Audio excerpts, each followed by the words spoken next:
Thank you very much. Really kind introduction, and I appreciate it coming from you. And it is great to be in Harlem today, talking about cybersecurity, and to be in this community that is changing at cyberspeed in terms of both opportunities that technology gives us, but also it's becoming more risky at cyberspeed as well, as cyber criminals, not just from our neighborhood, but from around the world, are launching attacks on individuals many, many miles and many countries away. I want to thank Lloyd Williams for his leadership of the Chamber, but thank him for not just his friendship, but for his partnership with the District Attorney's Office and the Chamber of Commerce. And I got there here, but I really want to recognize and express congratulations to Ms. Ryan and Ms. Bills and her team for the awards that they got today. It used to be a time when we were placed at risk. A fire breaks out in a neighborhood, and in times gone by, the way that fire was dealt with was to create a fire brigade. And the neighbors would come from the entire neighborhood and beyond, and they would hook up the whatever fire truck was there, the horse wagon carried water at one point, and everybody in that community would get together to put out the fire. And it was really very simple why they did that. Number one, it was the right thing to do, helping somebody who was in danger. But they also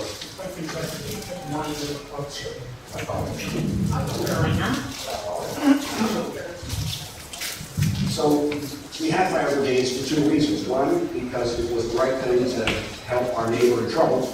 But number two, we knew that by helping our neighbor, ultimately, we were protecting our own home. And what I would like to talk about today is how we can create a digital fire brigade in our modern world and in our communities today. So I'm going to begin by talking about what the Manhattan DA's office is doing in its way to be part of that fire brigade in the New York City community, and talk about some of the trends that we see.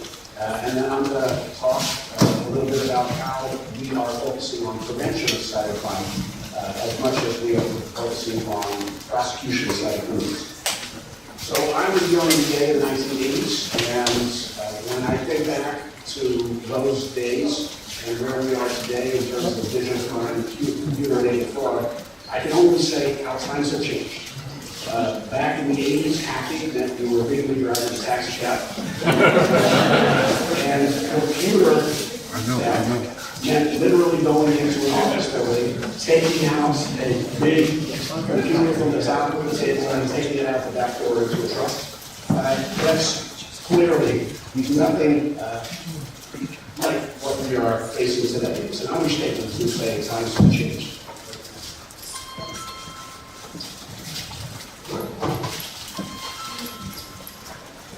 All of you are reading papers, some of you are very expert, and you know that cybercrime today in our world is much more diffuse.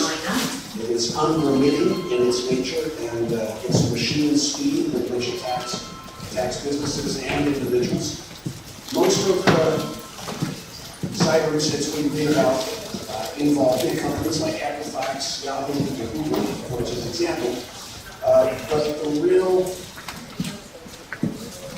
story is that these major companies are not only the attacks of cyber criminals, and the attacks are constant, indiscriminate, and coming from all over the world at all times. And this is especially so in New York City, where we are at the center, a world center of finance, commerce, and one of the global capitals in the world.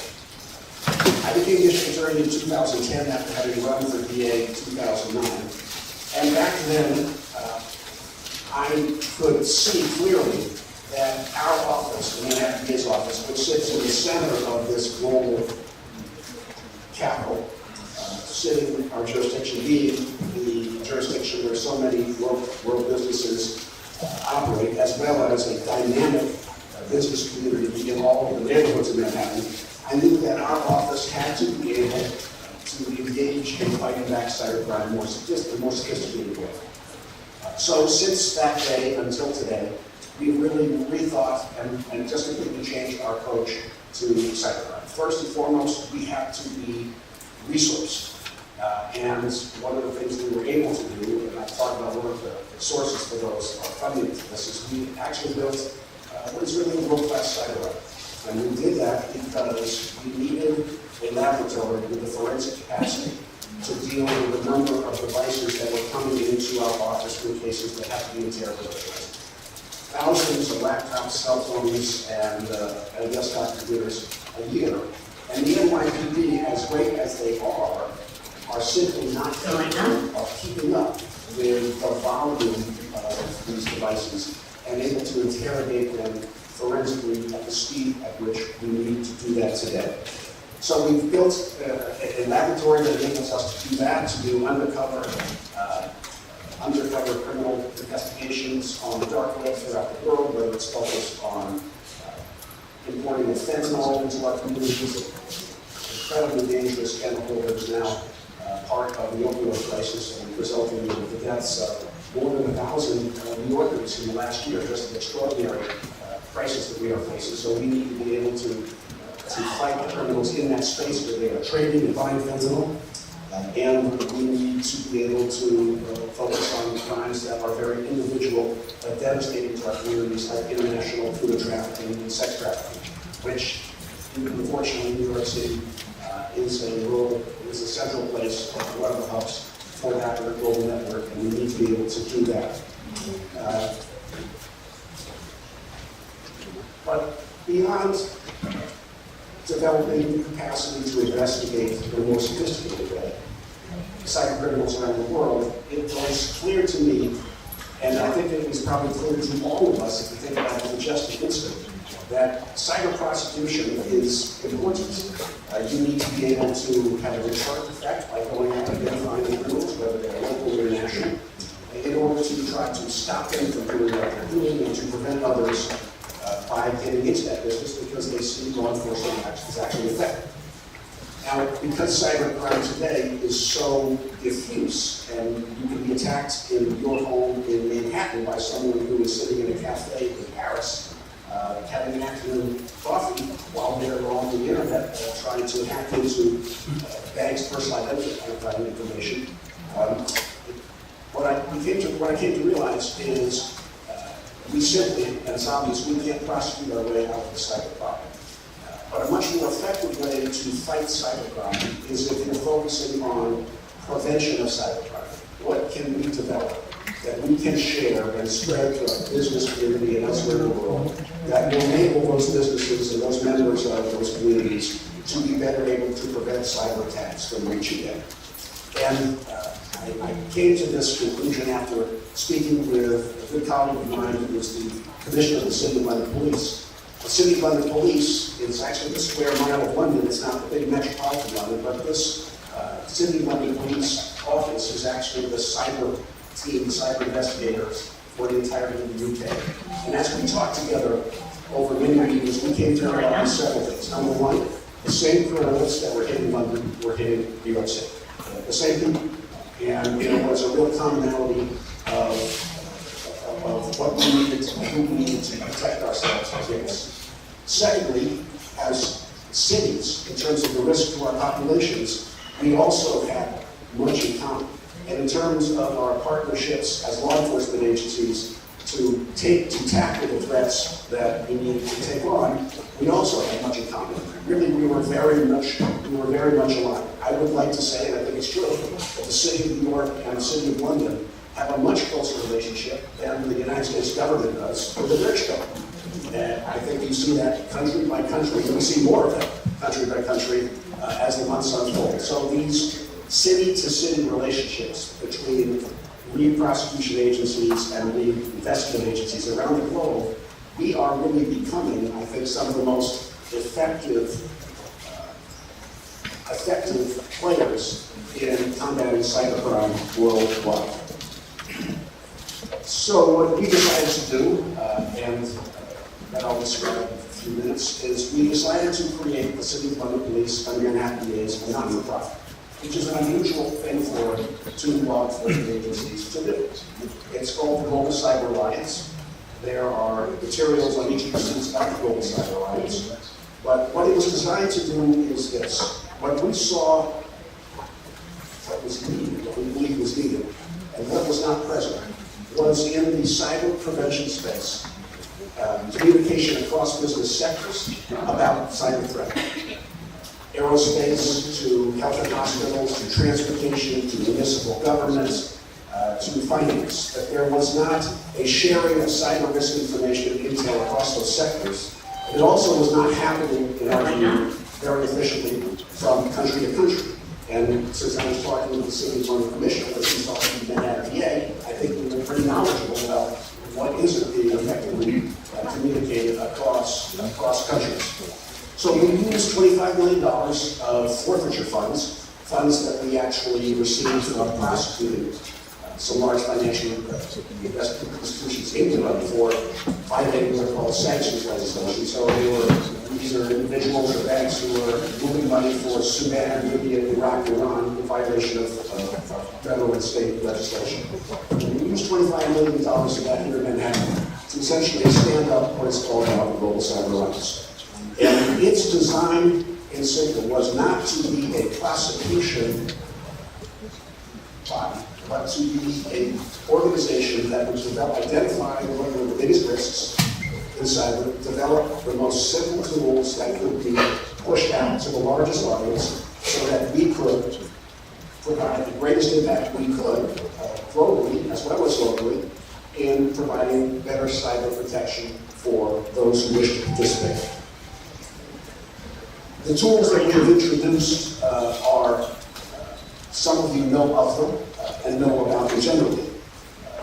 The biggest cyber risks we decided, and I think we probably all know, are from attacks that come into your business or your home, where you are, someone is pretending to be somebody outside of a bank or an executive, and you open the email and you click on an attachment, and that is what brings many of the most sophisticated cyber attacks into some of the largest corporations that we've read about.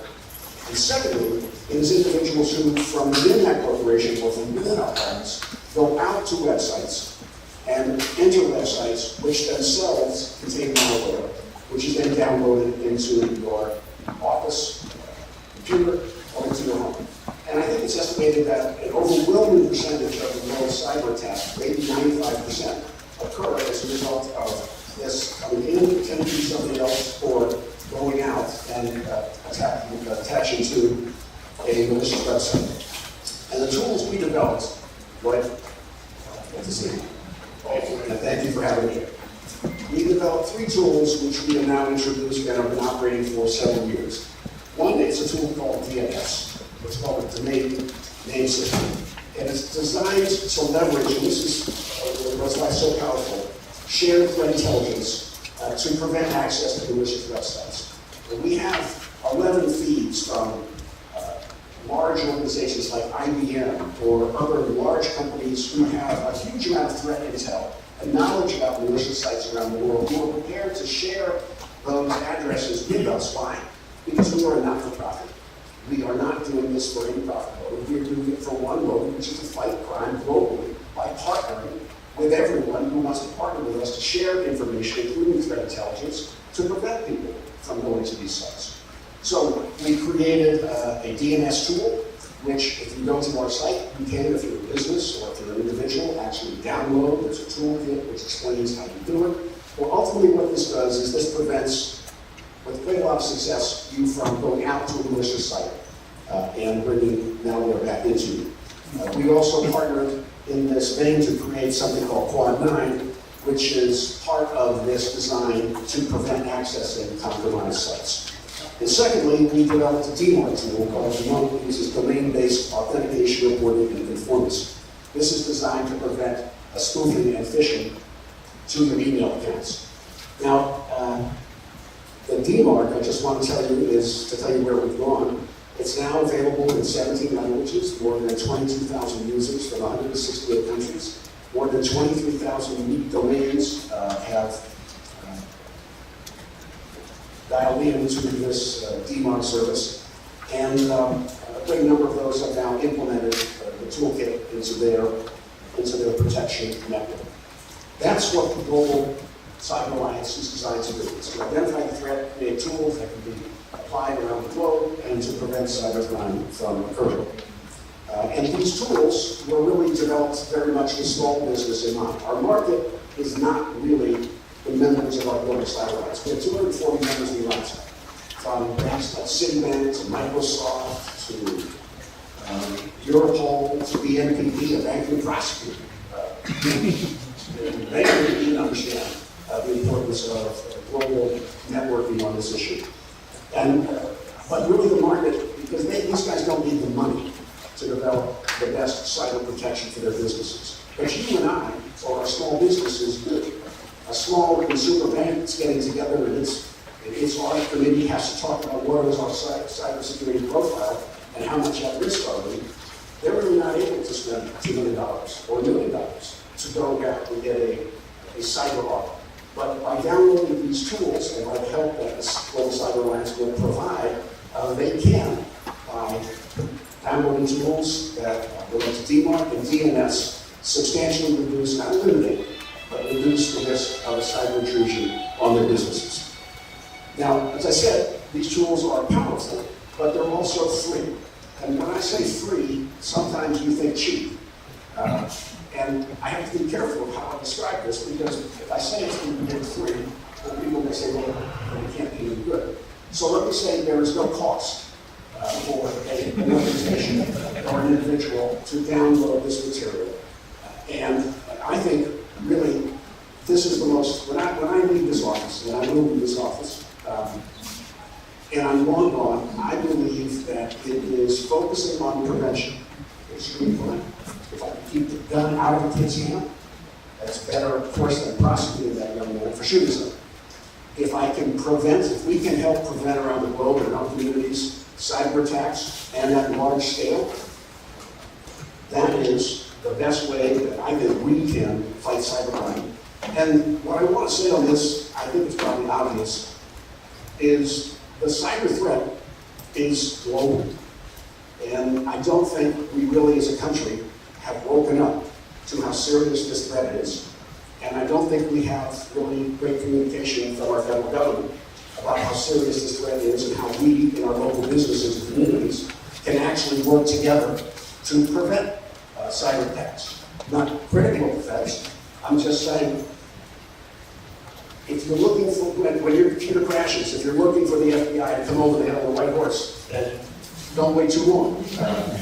Who you really should be talking about is the NYPD, local law enforcement, and hopefully, if we have created this local digital fire brigade, you'll be using Global Cyber Alliance technology, and it will be prevented in the first instance. So that's how we have focused on prevention.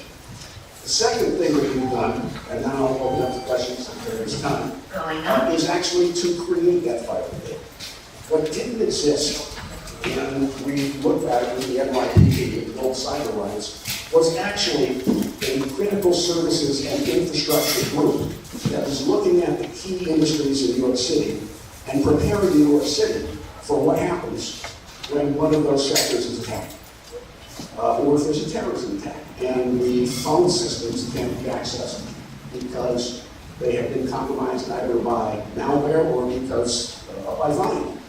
And what we decided to do was to convene the NYPD, the Global Cyber Alliance, our office, the Manhattan PA's office, convene representatives of the 17 largest business sectors in the city. And that group now contains more than 50 public and private sector organizations. And we operate through something called the New York City Strategic Advisory Committee with Cyber Critical Services and Infrastructure, CCSI for short. Our goal is similarly to break down silos.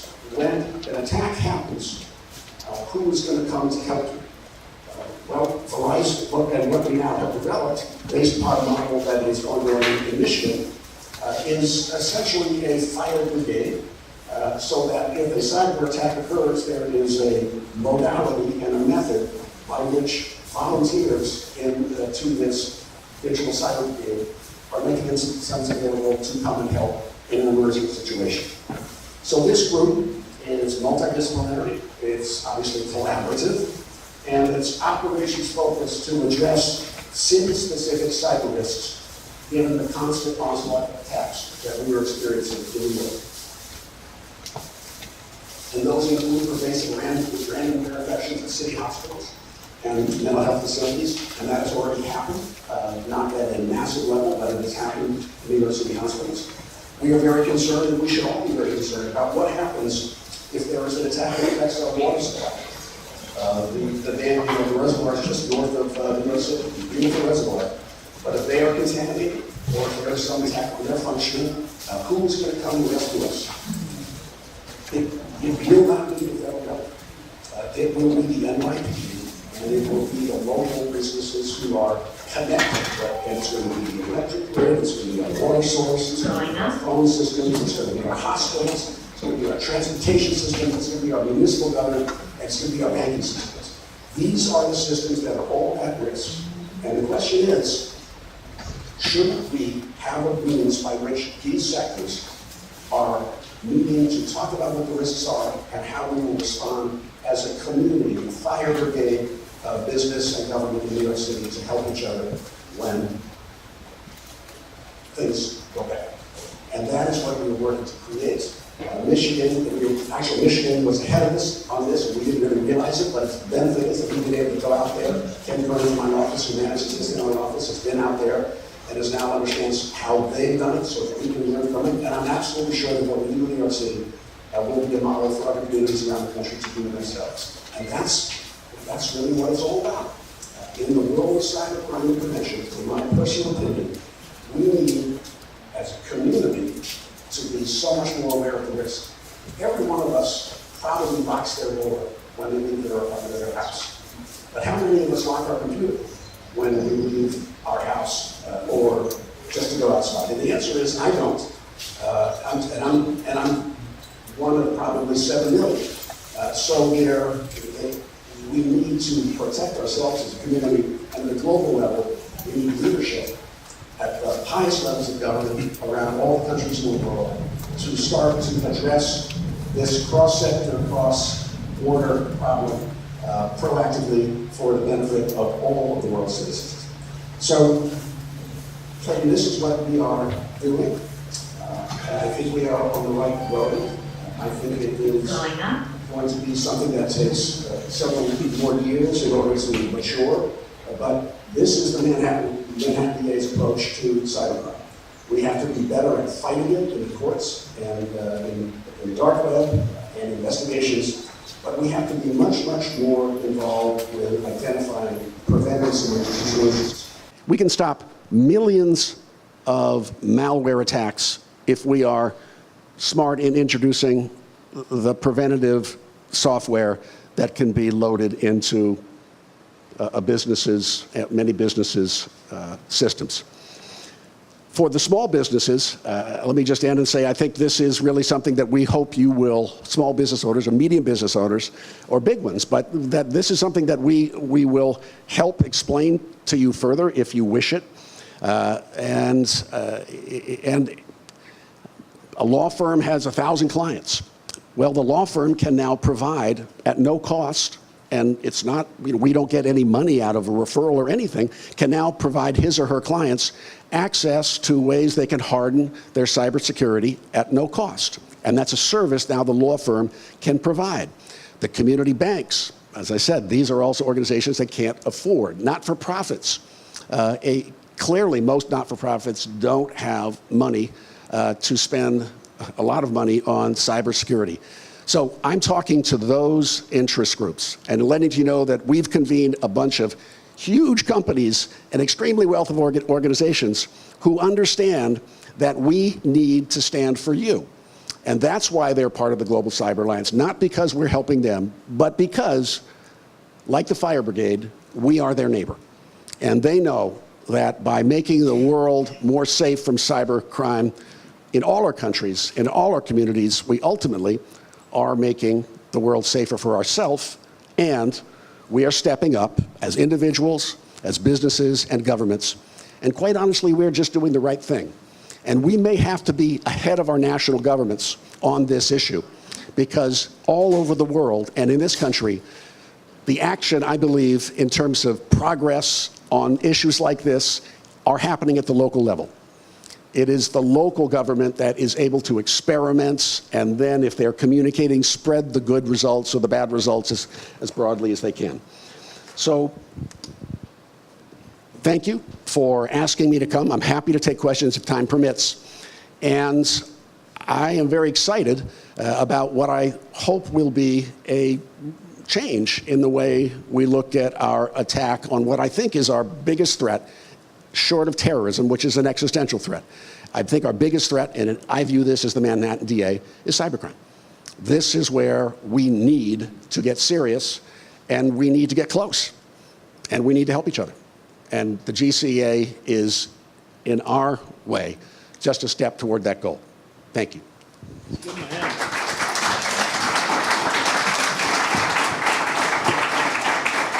So we will entertain a few questions. Would you like to speak, El Presidente? Okay. I'm sorry? This one or that one? Okay. Thanks, Lynn. Questions? Just introduce yourself, name and affiliation. Yeah, my name is Joe Quinn. I work with a company called Everriser here in New York, and we're involved with helping businesses and real estate owners implement post-Sandy city recommendations. And I guess the question really... Around cybersecurity? Again, we're on the physical layer, so like how networks work, if you don't secure them from end to end. You know, I'm old enough to remember when Verizon owned everything, even the phone on the wall. So, you know, now we're in an age of deregulation, right? And a lot of times Verizon drops the circuit off in the basement. So I guess the basic question is private equity and real estate investment trusts capable of being responsible landlords and securing these networks from the demarc in the basement up into the rooftop of the building? So there's been lawsuits. You know, Yale University has sued Empire City Subway to release information about what's in the street. Right. And my question is, how networks work, you know, you got to secure the whole thing, you know. So what happens when they hit the basement of the building, and who is responsible? Talk about the Target security breach and Stuxnet virus. So. Well, we should talk. We should talk. We should talk, as they say. And part of the answer to those questions require facts that I don't fully understand, such as what happens to accessing demarc in the basement. But great. But I do know something as a manager and as a public servant. I think this is where leadership at the city and state and federal level needs to come into play. Lawsuits are a bad way to. They're a bad way to make policy, and we can, in fact, create rules and regulations that address the increasingly complex and myriad. No. Ho. One question, so we can move on. Okay. Yeah, good afternoon, everybody. I'm extremely grateful to hear about this. My name is Keith Williams. My apologies. My name is Keith Williams. I'm Harlem. I call myself Harlem Homegrown. And as a small business entrepreneur, I still feel a bit overwhelmed, but not as much, knowing that you're considering about it. My question is, just like you can, they say you can get on the don't call list. He called this number to get on the don't call list to get called about stuff. Then I found out that getting on that list gets you under. So is it true? Get you on some other list. Yeah.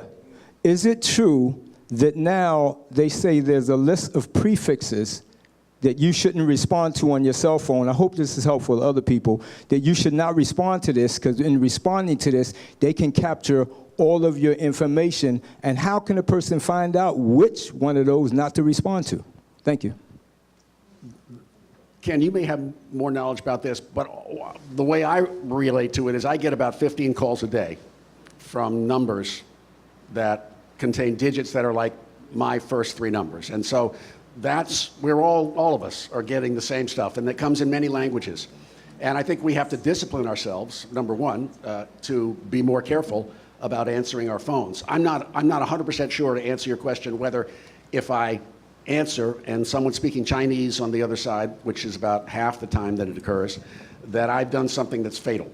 And someone will tell me if I have, but I don't think I have. I think you need to go further than that, and I think these are designed to actually get more information from you if they can get you to call a number and they answer questions about something that they're saying they need to do to protect you. So, but I don't know the answer to your specific question, and I'm happy to get that answer to you, Keith, if you'll just bear with me. Yeah, hi. This was very good, actually. I learned a lot. So a point of information and a question. Oh, hi. My name is Shireen Anderson. I do a lot of marketing for the theater space and things of that nature. So my point of information and a question. So, you know, you talk about the water, the banking, et cetera. So they always say everyone should keep at least $500 in cash in their house in case something goes on with the banking. You talk about that you don't turn off your computer. And, you know, I was at the Con Edison table, and they had this little device and I was like, what's that? And she said, you put it over your camera on your laptop. I have one. So, and I didn't even know that existed. So is there a way for whether it's the chamber or Clayton or your office to create some sort of a tip sheet for consumers to know about this stuff, to know what they can do, you know, small things like what I just said to prevent. Shireen, is that the... Shireen, yes. We absolutely can provide that to you, and we can get Lloyd's advice on how to get it to the chamber and disseminate it to its members or others who, you know, who the chamber knows has their emails. And be sure it's Lloyd when you get an email from him. But Cherie, we can do that, and I'll ask Ken Kern, the gentleman here, to talk with you. And by the way, I also want to recognize, you know, my colleagues Linda Jones-Janae and, you know, and from northern Manhattan, Jocelyn Minaya. Thank you, Jocelyn, for everything you do. Okay, one more. Again, I'm Marco Noble, second vice chairman of Harlem Week. So I wanted you to, you know, clarify Quad 9 and the DMARC. Are they programs that people should be downloading, you know, collectively, or one or the other? Quad 9 actually is the name for a product that we have developed with Packet Clearinghouse. Packet Clearinghouse is a huge international technology company, and they have helped us put this DNS technical platform together and given us essentially a ISP address called Quad 9 so that it can be easily accessed and then pushed out. But these are toolkits which are essentially downloads of software, which are, you follow the instructions online, and one involves DNS, which is preventing you from going to someplace bad, and then one is DMARC, which is preventing bad people from getting to you. And those are the technologies, and we didn't invent DMARC, don't let me pretend that happens, but you'd think every business in the country would be DMARC protected. It's so simple, it's so obvious. You don't want people pretending they're your boss, or if you're a boss, you don't want someone pretending it's you to your CFO and have that person wire $1 million overseas. It happens all the time, all the time, and it's $10 million. And the criminals are so smart that they know that the CEO is in France because they've been on his Facebook page, or that she is going to a play tonight because they have followed her on social media. And so they will create a very similar mock address, send it to the CFO, and looks like my boss, I know she's going to a play tonight in Europe, and she's saying urgent wire $10 million. So this is something that is such a big problem, but really has not been addressed by even the city of New York. The city of New York has so many legacy computer systems from various agencies that they have not yet been able to install DMARC in a way that is coordinated between the city. One of the victories I think that GCA, through its way of looking at the world, is that New York City is now is part of our Global Cyber Alliance, is one of the partners in starting the critical infrastructure team, and is very much on board with what I'm talking about, and by the way, they've been talking about too. But the Homeland Security Department, our federal government, they have just about 6 months ago agreed at a press conference with us to get Homeland Security protected by DMARC within 9 months or a certain period of time. So you think that we'd be further ahead on this than we are, but the truth is we don't even know that the government doesn't know, or is incapable of putting together the basic stuff on its systems that if you go hire an expert in technology, they're going to say, you need this. Your business need this. Okay, we have to take one last one. Yeah. I can't, this guy's a reverend, so it's like, I'm not gonna mess around with that. Can I go after the reverend? He's got to go, but that's all right. Let's get this one in. Yes, sir. Marvin Moss. I'd be interested in what is being done to, I'm going to say, ramp up prosecution of individuals when they are caught, because they continue to do it because they understand it's a slap on the wrist in most instances, and the victim winds up paying. So really the question, I'd reframe it is are we not, and are the courts treating, are prosecutors not treating cyber criminals seriously enough, and are the courts not sentencing cyber criminals seriously enough? First and foremost, I think there's a research and competence issue, and I don't mean that negatively. Our office was in a unique position because it had forfeiture dollars from larger cases it had settled to essentially build out key physical aspects to being a competent investigating agency in the Manhattan DA's office. And training has been, cyber training has been part of our basic training for now 8 years. And so as an office, every office sort of has to commit to educating prosecutors on how to forensically investigate on the internet and in digital space, and what looks like a simple possession of a stolen credit card case that comes in with a street arrest by an officer actually could be the tip of a huge iceberg of gang members who have created phony credit cards because they've gotten access to Social Security information that they bought on the black market for 25 cents a name. But where we are today, I'll just talk about Manhattan. We, I think, are so much better as a prosecutor's office, not perfect, but so much better at taking these cases seriously, knowing how to investigate them, and then we have definitely influenced the court's understanding of the seriousness of these offenses. And jail, I don't know whether jail is what jail is the answer to, but we are putting cyber criminals in jail. And we are putting big cyber criminals in jail for long stretches of time, because I think judges, just like everybody else, they finally realized one day, oh my God, I've got this case, and it's $40 million from all sorts of communities around the country. So I think we're getting there. Our cyber laws in New York State need to be made more robust, and that's a struggle that we have with our legislature, because that's not really what they want to do, is to increase the penalties on cyber criminals. That's a political process. But we're getting there, but as a country, I think the level of competence and training and access to actually space to do the digital work is very, very different one county to another. $1 million, we can pay $1 million